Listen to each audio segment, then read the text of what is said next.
The men have chosen a theme: fulfilling our purpose, the celebration continues.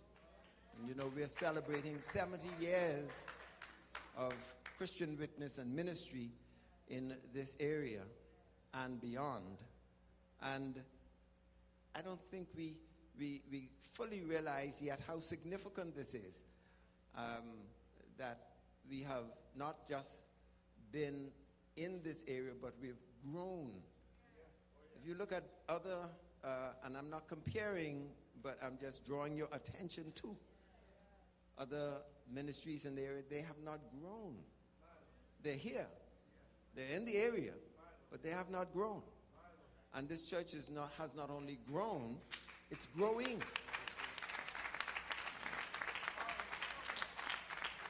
It's a time to pause to give God thanks. I'm committed to a life of gratitude. I'm committed to a life of gratitude. There are so many things that I wish I could have. There are so many things that are not quite right as I would like it to be, but those pale in comparison with what God has already provided for me. We really need to be grateful. That ain't my sermon, but I thought I'd mention it.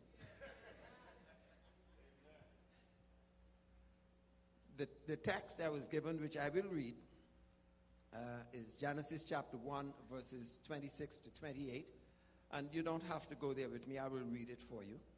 And God said, "Let us make man in our image, after our likeness. And let them have dominion over the fish of the sea, and over the fowl of the air, and over the cattle, and over all the earth, and over every creeping thing that creepeth upon the earth." So God created man in his own image. In the image of God created he him. Male and female created he them. And God blessed them. And God said unto them, "Be fruitful and multiply, and replenish the earth, and subdue it, and have dominion over the fish of the sea, and over the fowl of the air, and over every living thing that moveth upon the earth." Now that's the King James Version. And if you read other versions, the language is less cumbersome and probably more easy to understand in relation to the message that's being given to us in relation to our responsibility as being the ones who were originally given, you hear what I'm saying now, originally given dominion. And until we took a bite of disobedience to God, because you could be disobedient, but you don't have to be disobedient to God. But until we took a bite of disobedience to God, we were the ones that were walking in his nature. We were walking in God's nature. We were created in his image and in his likeness. But once we took the bite of disobedience, we chose another nature. Oh, you better wake up. You better wake up. We chose another nature. All right? There are only two natures. What Jesus said, you are for me or you are against me. And of course, if you're against me, you're for him. We know who him is. I ain't giving him no place. All right. And so you have to understand what your fallen nature is. Why it is that Paul would say, "The good that I would, I do not. The evil that I would not, that I do." Let's get some understanding. That's the nature that we fell into. And the only way to overcome that is through obedience to the word of God. Now, the topic for today that I have chosen, and men everywhere in the sanctuary say, "You okay with me, Dr. Barrett?" Y'all ain't convincing. You okay with me, Dr. Barrett? You cool with me, Dr. Barrett? All right.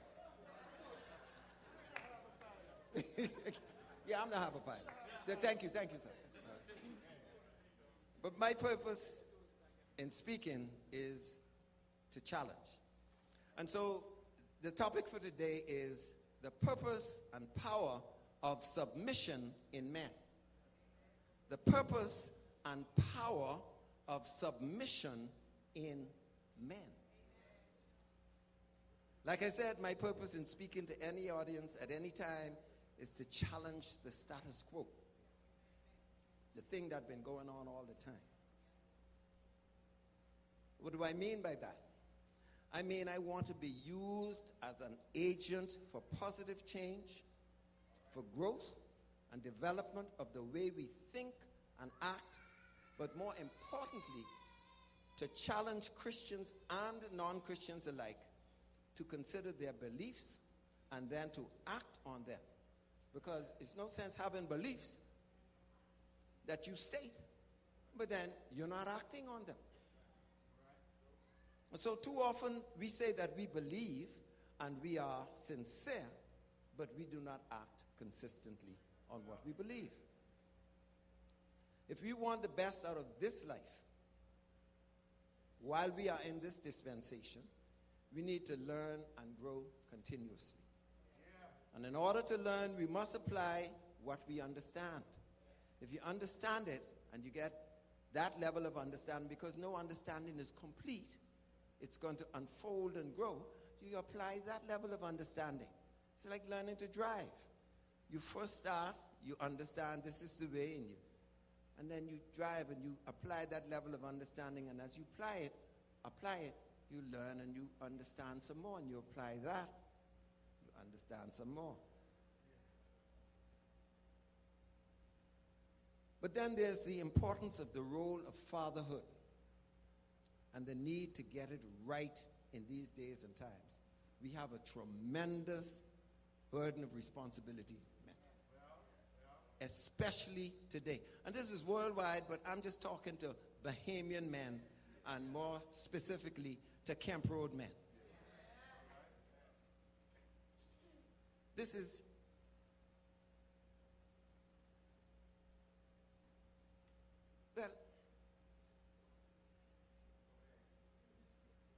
when we look and study the importance of men in the family, it's certainly worth your time to go and read about it. The importance of men being present in families. It's really important.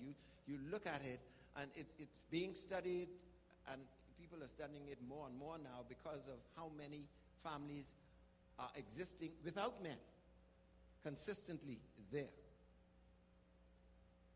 But suffice it to say, the presence of a father in the house, coupled with a good relationship between mother and father, improves outcomes for children in cognitive development. That means they can do better in school. Emotional development. That means they're going to be able to manage themselves better. And social development. And spiritual development. So it's important for those 4 areas. Children feel more secure. There's less abuse. And they develop a better sense of independence with which to go out into the world.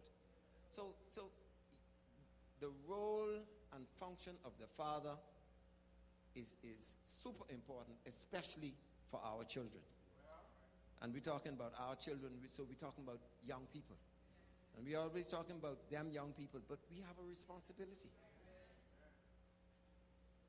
So what are the features of the role of the man or fatherhood? We are supposed to be priests. That is, we are to set the example in terms of our spiritual development and guide our family. If you look at Deuteronomy 6 and 5, it tells us what to do. Okay? That we must love the Lord. Let's go there. Go there, Deuteronomy.